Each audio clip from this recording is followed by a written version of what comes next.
Thank you very much. Thanks for having us. Thank you very much. Thank you very much. Congratulations. Pleasure to be here. That's good. Nice to see you.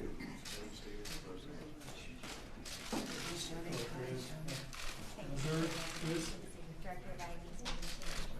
How are they doing with the First or Brown Homes? Good. It's been kind of hard. We had 12, That was a bad 12 one. touchdowns last night. I see it. It's terrible. Nice to see you. Mr. President, Lynn Crisp, National Corn. Nice. Yeah. Okay. You're going to be happy, Mike. Meat shows. Texas. Good. Nice to meet you. Mark and Chairman Cockett. How are you? Thank you. All right. Nice to see you. Nice to see you, my friend. Mr. President, I'm Charlie. I'm a rice grower. Thanks for China. Appreciate it. Donald from Georgia, peanut farmer. Good. I like that. Mr. President. Josh, North Dakota, soybean farmer. Thank you, everybody.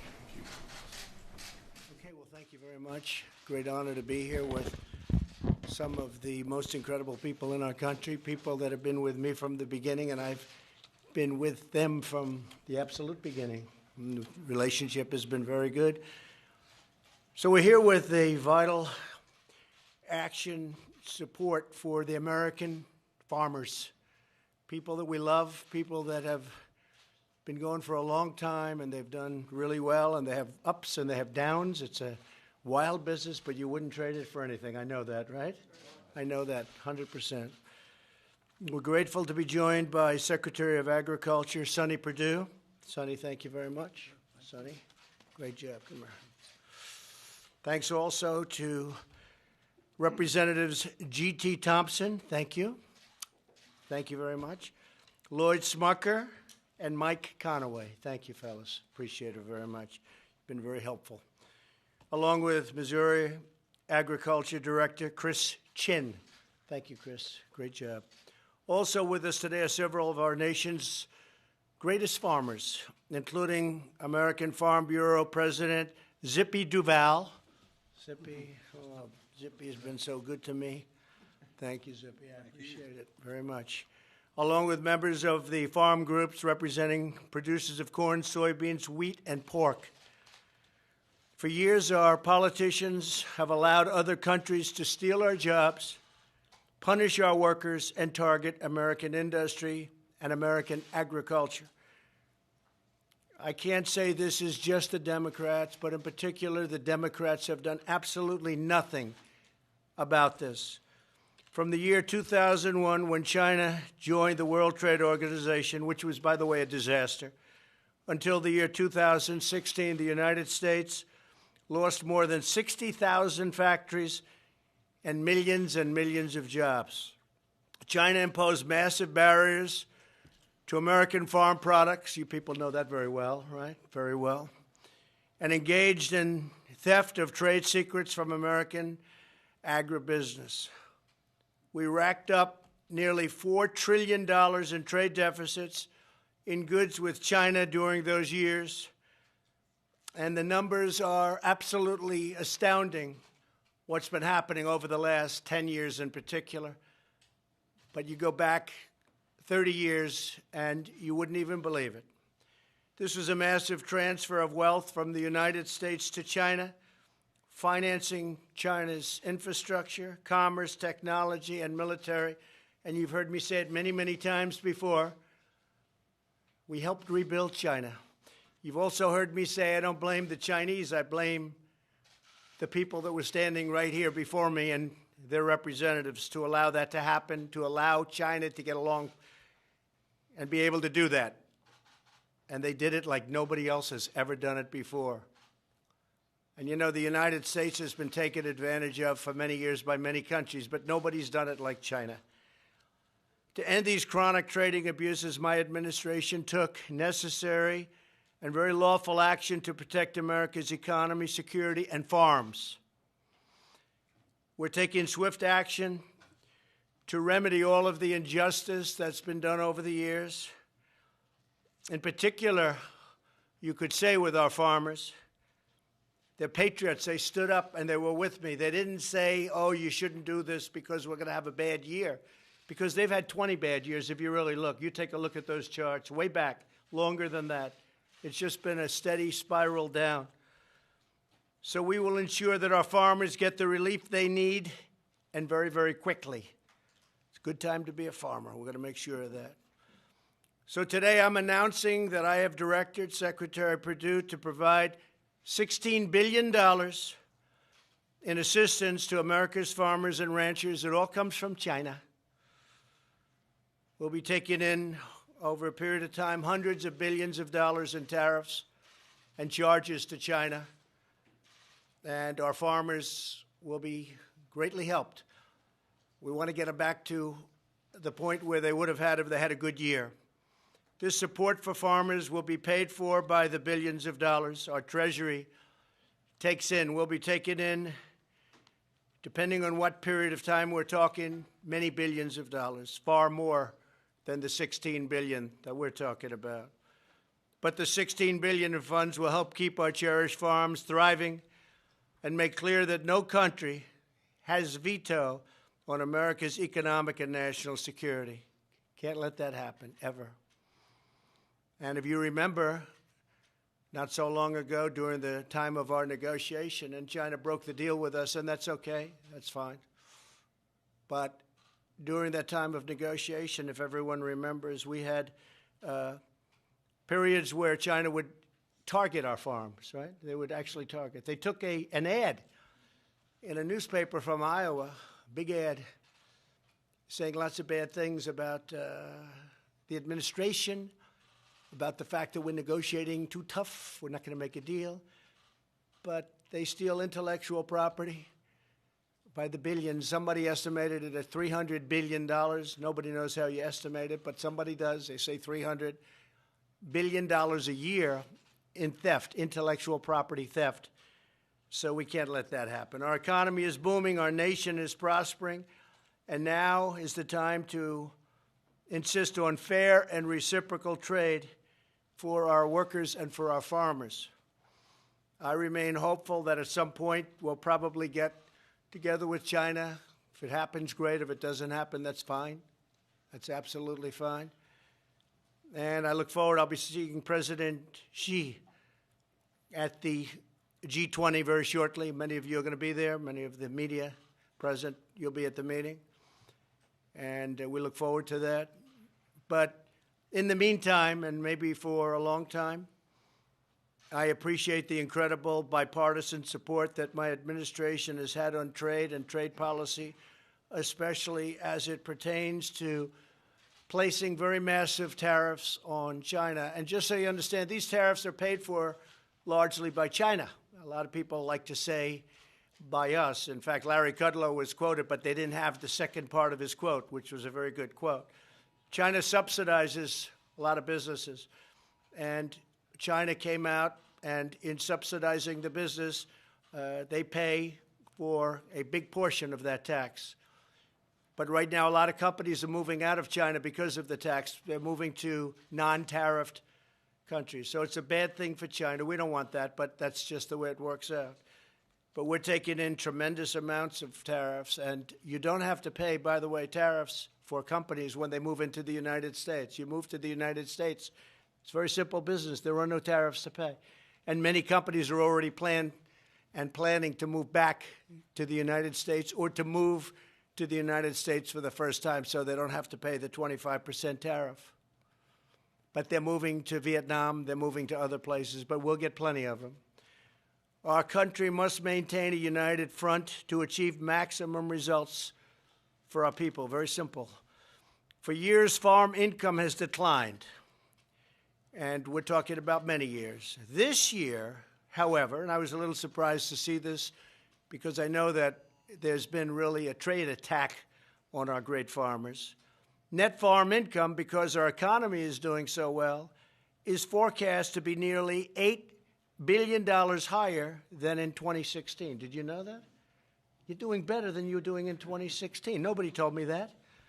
But that's because our economy has been so strong. Our economy is about as good as it's ever been, maybe better than it's ever been.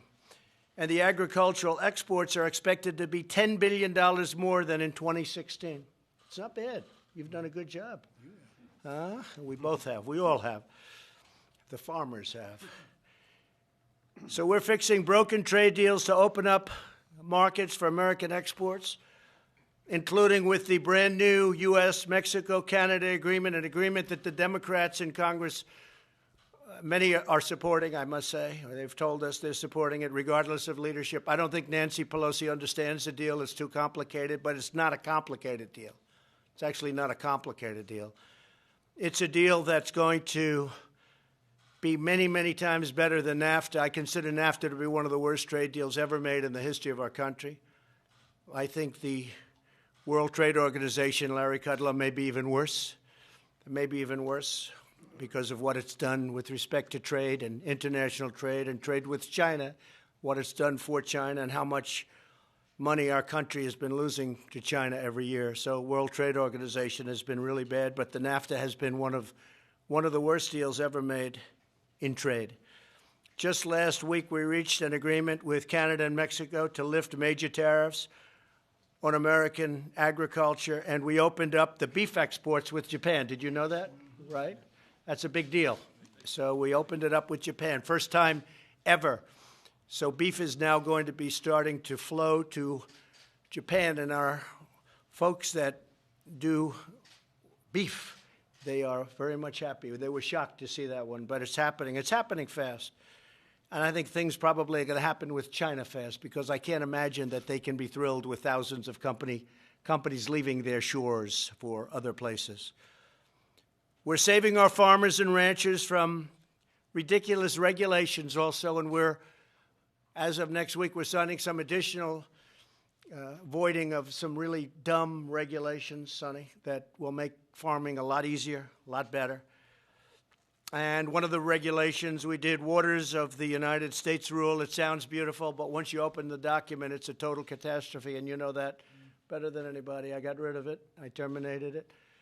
It's got a beautiful title. Everything inside is a disaster for our farmers and actually for our country. We're ensuring that ethanol remains a vital part of America's energy future, and we increased it to E15, and that's tremendous for, in particular, for the most part, our corn farmers, for corn.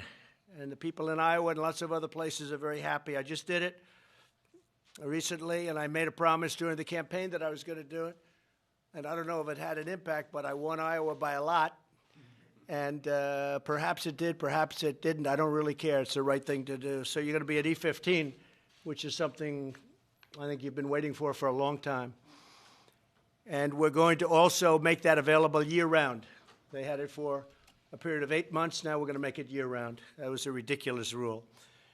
We're fighting for rural broadband, improving rural health care, and bringing new prosperity to distressed rural communities through opportunity zones. Opportunity zones, Tim Scott and I and others have worked so hard on opportunity zones. They're really working, far greater than anyone thought, including me.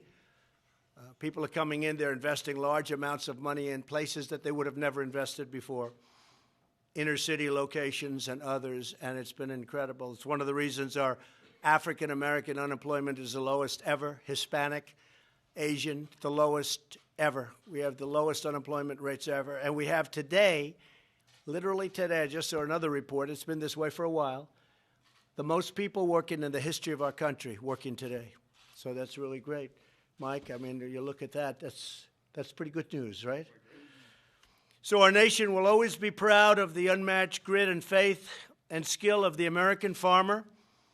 It's my honor to do what we did. I want to thank Sonny Perdue and all of the people that worked so hard on getting this done. It's being implemented right now. Billions of dollars is already flowing into our treasury that we never saw before. We never saw 10 cents from China. China didn't give us anything. Now they're giving us billions. And some of that money is going to go to the farmers to help them out during a period where trade has been very unfair to them. So I'm very honored to have done this for you. And I don't consider it a gift at all. It's not a gift. You know, one of the meetings I talk about, I've never seen anything like it. About 6 months ago, I was with the American farmer. I had about 25 of them in the cabinet room. And I said, well, you know, maybe what we can do during the trade, this was in the midst of a big portion of trade with China. In the meantime, China agreed to buy a tremendous amount of soybeans, but this was before that. And they were really going, and they were, as I said, they were advertising and doing a lot of negative things to our farmer. And I said, you know what we'll do? We're going to do a subsidy program. We're going to help you. And one of the farmers looked at me and said, we don't want subsidy, sir. I said, what are you talking about? You don't want subsidy? Everybody is asking me for subsidy. Everybody, Sonny, is asking us for money. They don't care what you call it. They all want money. And they didn't want money. He said, just give us a flat table. Just give us a level playing field.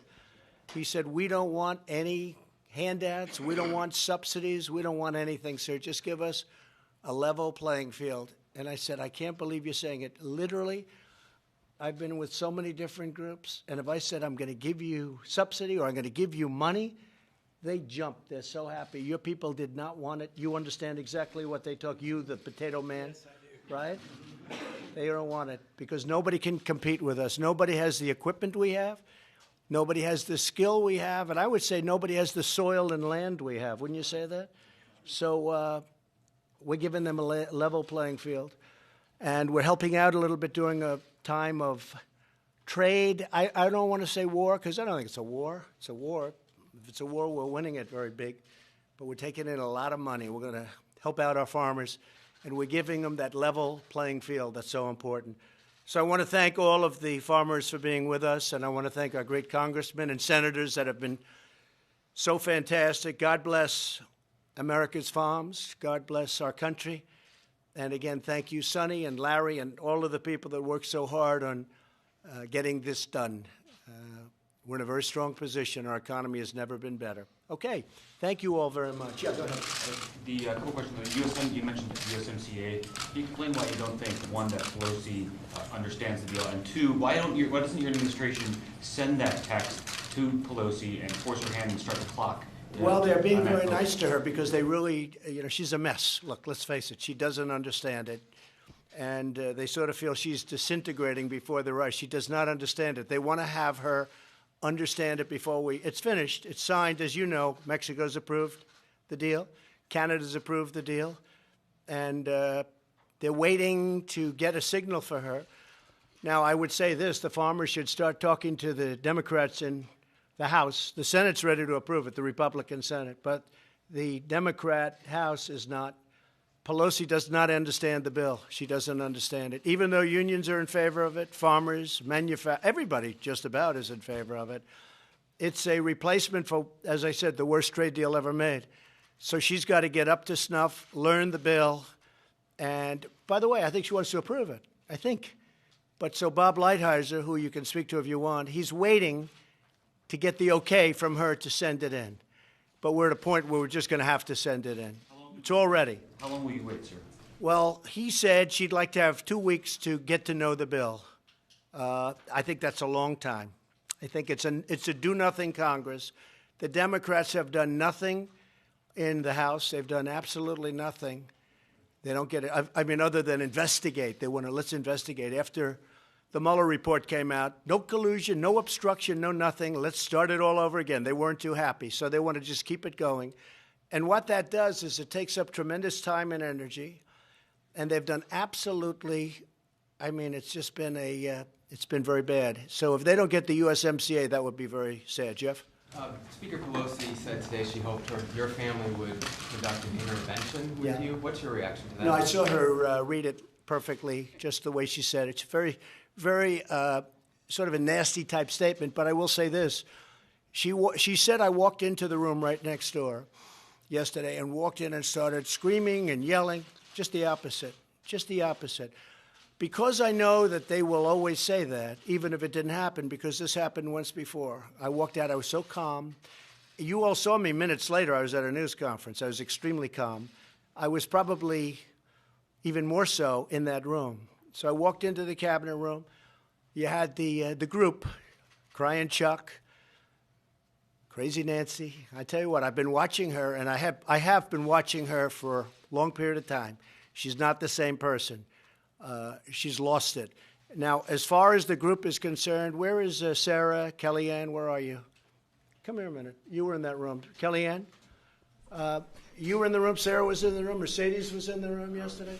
So I just want to let you know, every time I go into a room, if there aren't cameras, they come out and say, oh, he was yelling, he was screaming.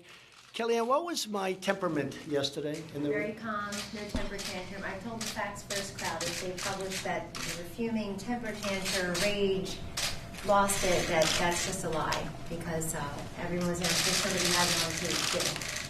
But you were very calm, stood at the end of the They have it on cabinet tape table. someplace? Good.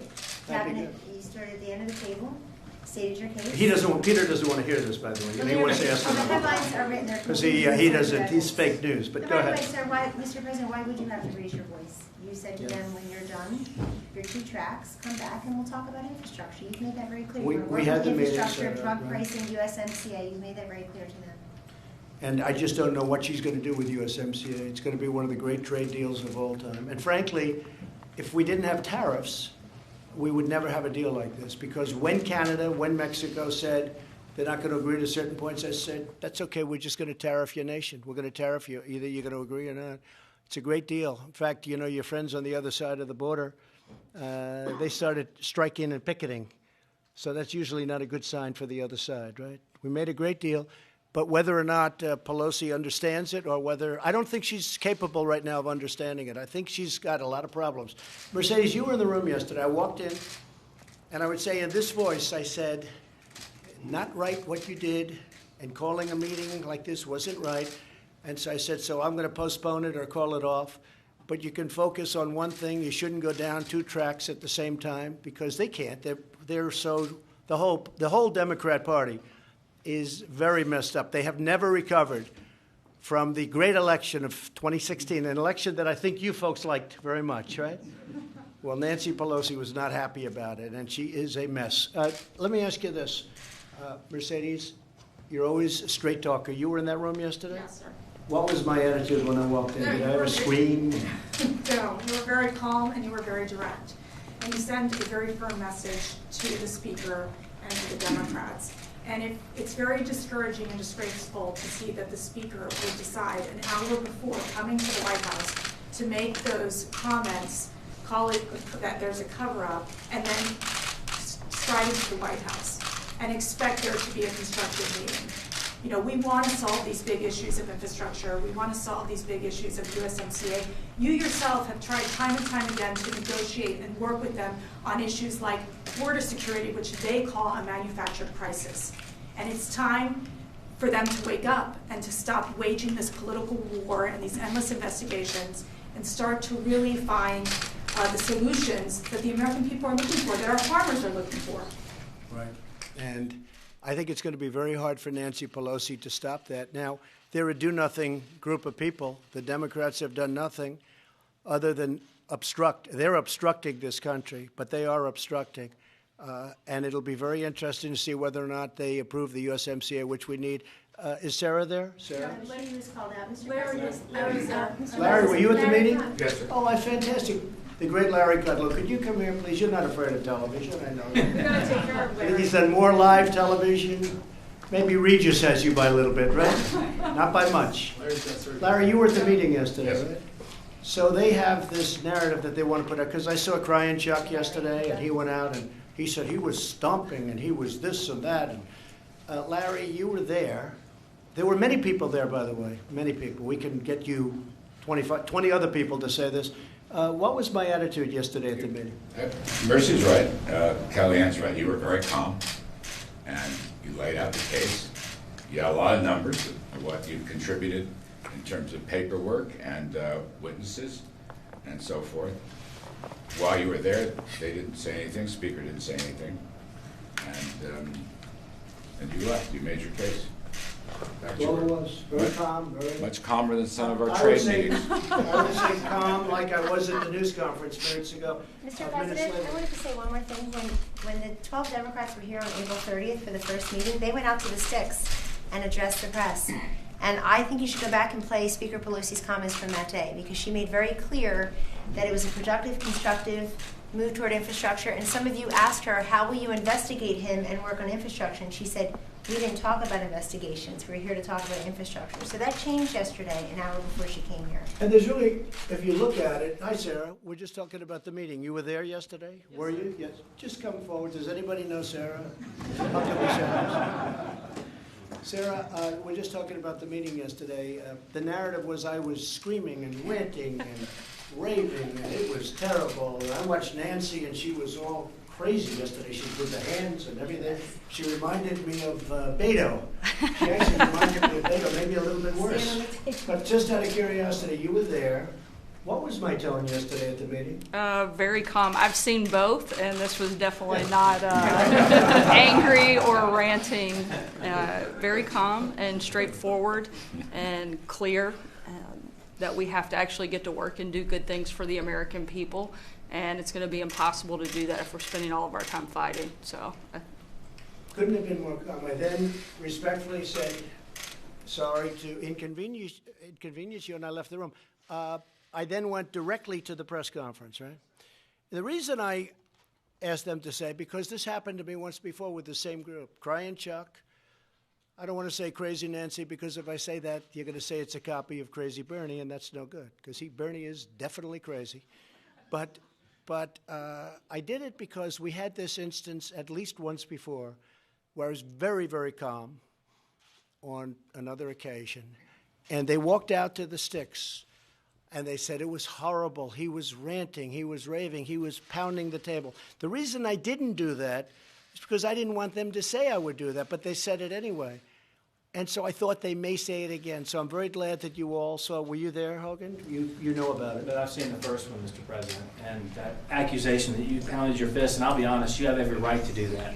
We face a crisis on our southern border, and they've done nothing. They have not worked with you. All they've done is mocked and derided you. In fact, calling us liars, calling you a liar for calling out exactly what's happening at the southern border. You laid out the case of them. They refused to work with you then, and they're refusing to work with you now. These are bad people. You know, a lot of people say deep state. I don't say deep state. We have a lot of bad people, and I think they're being found out.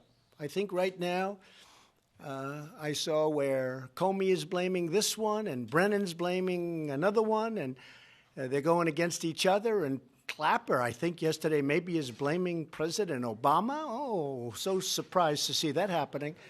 Got a lot of bad people. You got a lot of bad people, and it's a shame. But I said to everybody before I walked in, I said, I'm going to be very calm because I don't want them going out to the press and saying that I was anything but calm. So I was extremely calm, very much like I am right now. And it was sad when I watched Nancy all moving, the movement and the hands and the craziness. And I watched it. That's, by the way, a person that's got some problems. But when I watched that this morning, then I went over to Arlington National Cemetery for a very beautiful moment with the First Lady. But I watched that this morning, and that's just a narrative they want to put out. And I think it's pretty sad when they have to play that kind of narrative. I think it's a very sad thing for our country. Yes, Peter? Mr. President, a couple of questions I want to ask you about the disaster aid bill and about John Walker Lynn. But first, just to confirm some details as it relates to Nancy Pelosi. She says that you want to be impeached. Do you want to be impeached? I don't think anybody wants to be impeached. But I'll tell you what. We went through 2 years of Bob Mueller with 18 people that hated Donald Trump. Many of them contributed to Hillary Clinton's campaign. One of them in particular, Weissman. 18 prosecutors, FBI agents all over the place, 500 interviews, 1,400 pages of documents that I gave. I didn't use presidential prerogatives or anything having to do with the powers of the presidency. I let everybody go up and speak, including the counsel, White House counsel. I let them speak for 30 hours, as they tell me, 30, 32 hours. I never once said, I could have stopped them I should have said, no, I don't want White House counsel to speak. I don't want Sarah Huckabee to speak, who went up there also, I believe. Everybody. I didn't have to let any of them go. Now, maybe I would have lost in court. I doubt it. Everyone tells me I had the total power to have that stopped. With all of that, after 2 years, no collusion, and findings that strongly led a great attorney general to be able to rule no obstruction. Okay. Now I thought it was over. And now Jerry Nadler, who I fought for a long period of my life because he's from Manhattan, he's a Manhattan congressman, and before that something else. But I fought him and won. I fought him very successfully. And as I said yesterday, lo and behold, I come down to Washington as president. And who do I have again? Jerry Nadler. I know him well. I've had great success against Jerry, and I will again. But it's very unfair when you go through the House, and then the House again, and then you go through the Senate, and then you go through FBI. You have foreign countries, it sounds like, involved. With all of this, no collusion, no obstruction, and I thought it was over. And we can focus on the USMCA for the farmers. And instead, they want all the same papers that have just been gone over with. Now, I would imagine that Mueller went over my financials. He spent $40 million, so I would imagine they went over my taxes, my financials, my everything. But now we have to go over it again. I've been doing this for 2.5 years. They started, in my opinion, we'll find out, because I think a lot of people want to find out. I think it started moments after I came down that beautiful escalator in Trump Tower. So I've been under a phony investigation based on no facts, based on an overthrow of the president. And I'm very proud of the way we've come out, very proud. But now, Peter, we have to go through it again.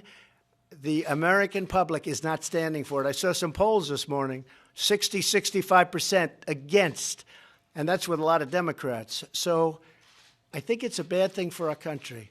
But I thought it was over with 4 or 5 weeks ago when you had no collusion, and now all of a sudden we continue to go down this path. I don't think people are going to stand for it. The release of the so-called American Taliban, John Walker Lynn, today, what's your reaction? I don't like it at all. This was a judge that gave a 17 or a 20-year sentence, and he got some time off. And believe it or not, about 2 weeks ago, I went to the best lawyers in our country that work for government. I said, what can we do about this? Because I heard about this 2 weeks ago.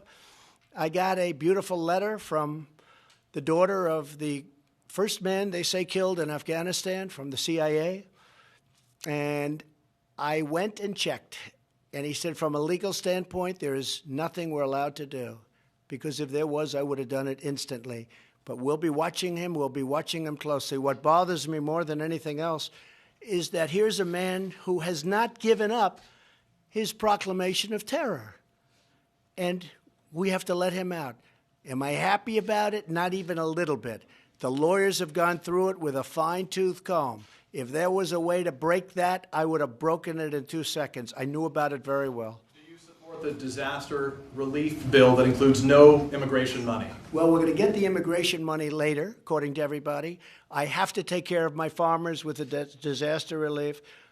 If I didn't do that, really, it's a long time in coming.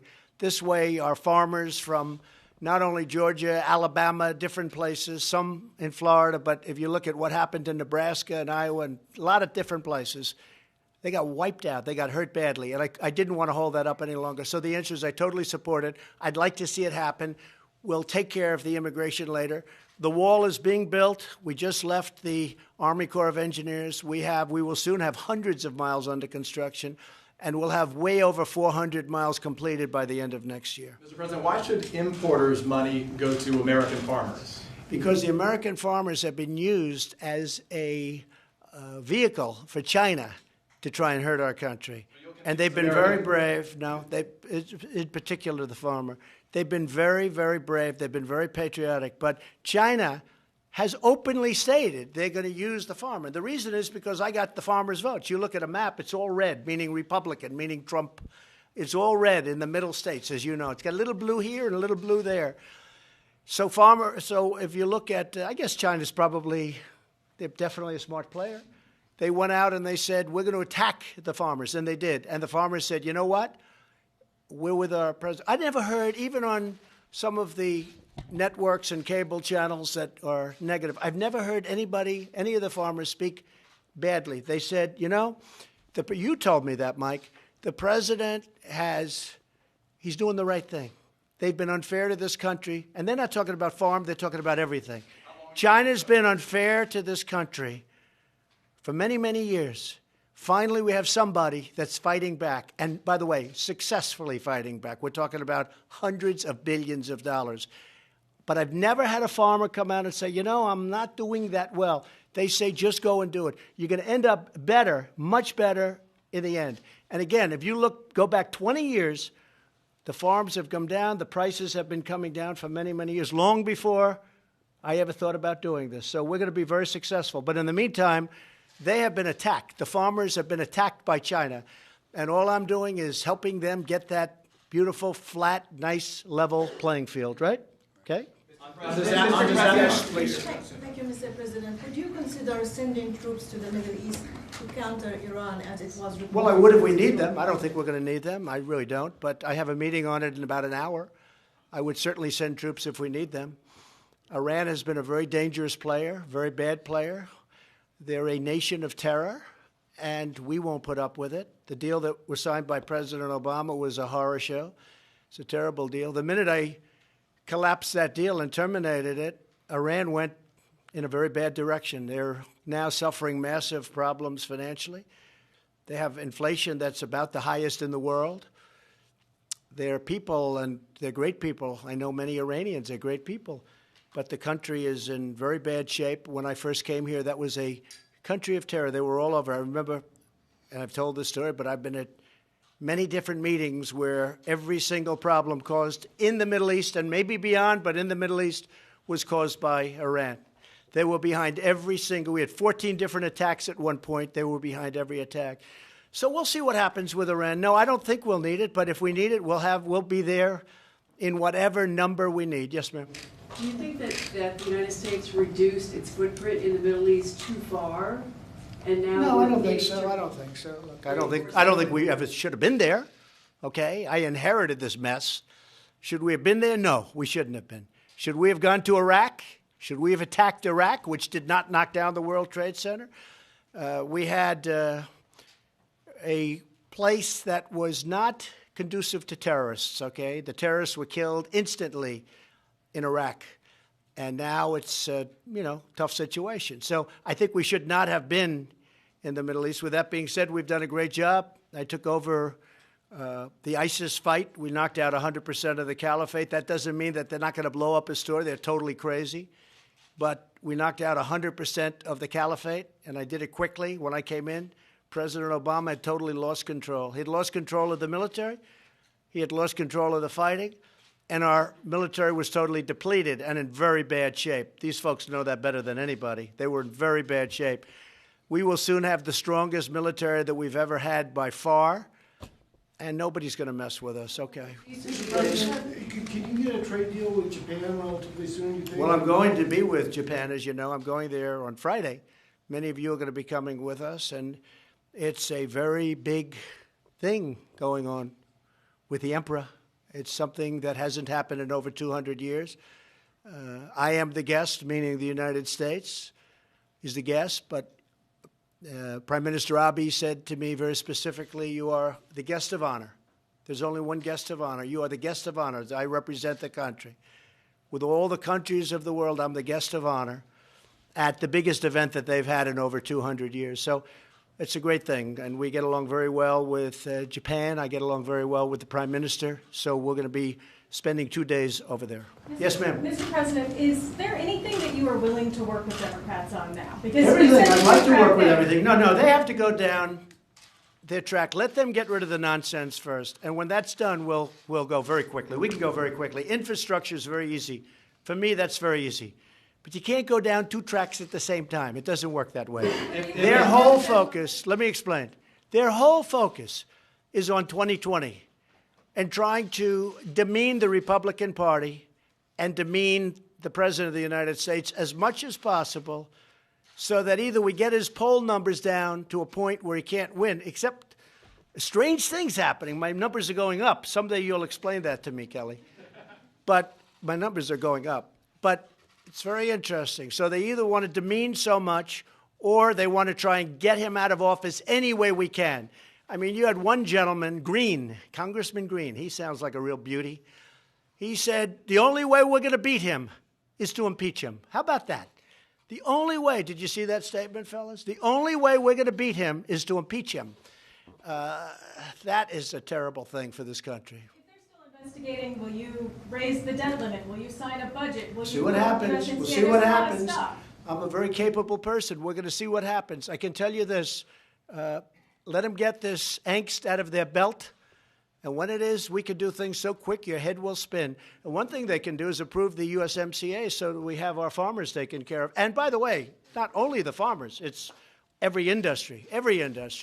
But they can approve the USMCA so we can take care of our farmers, our industries, our auto industry.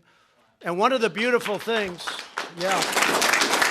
one of the beautiful things about the USMCA, and to me the most important part, I used to talk about this 20, 25 years ago as a private person, and for whatever reason, you'll explain this to me, I always got a lot of publicity. So if I said something, even as a private builder or whatever I was doing at the time, I would get a lot of publicity, and without a lot of trying.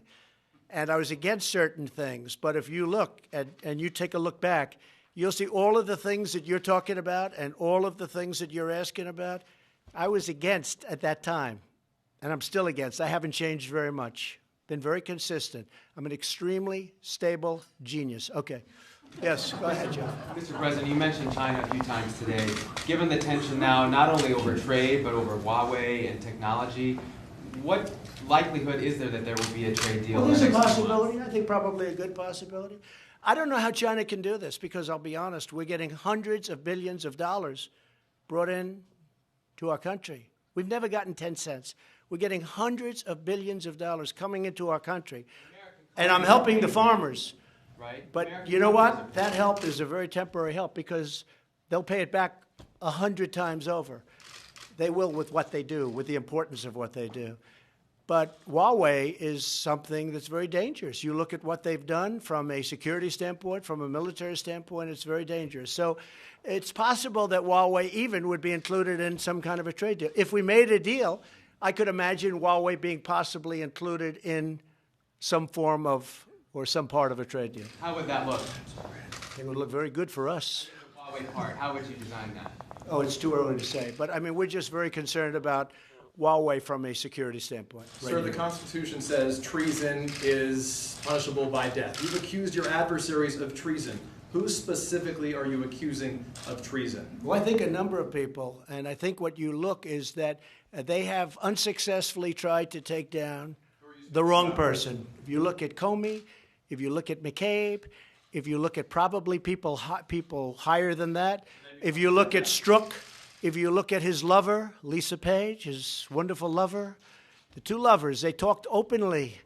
You know, they didn't use their private server because they didn't want to get caught, so they used the government server. That was not a good move. He talked about the insurance policy just in case crooked Hillary loses, and that didn't work out too well for them.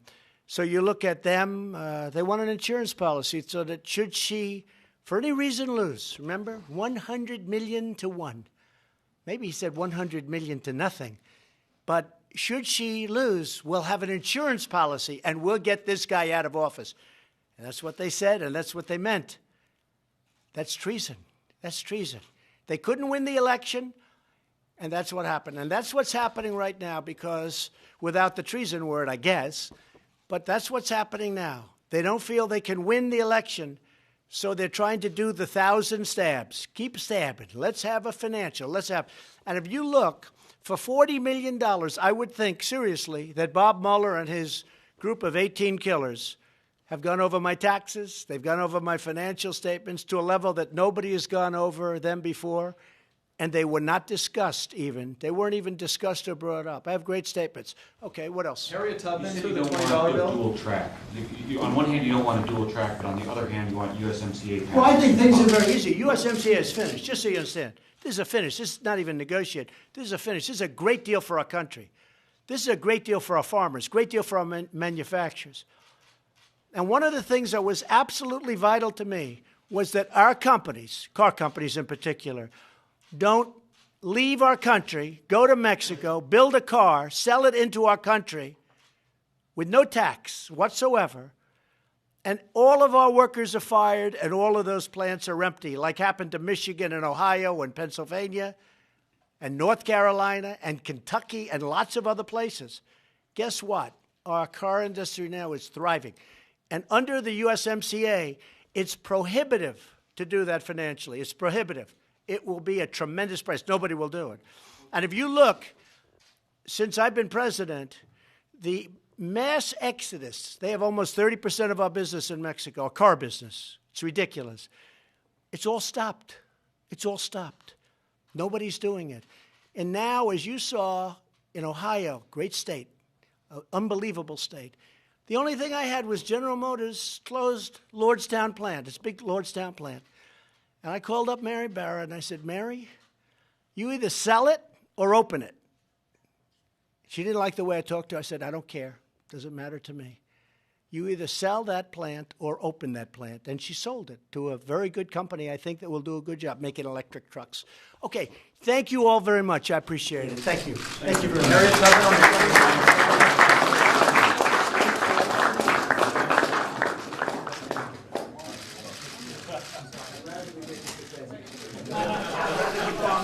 Thank you very much. Thank you. Say hello to the people. Thank you. You're right. Thanks, Thomas. Thank you. Hey, Mike. Yes, sir.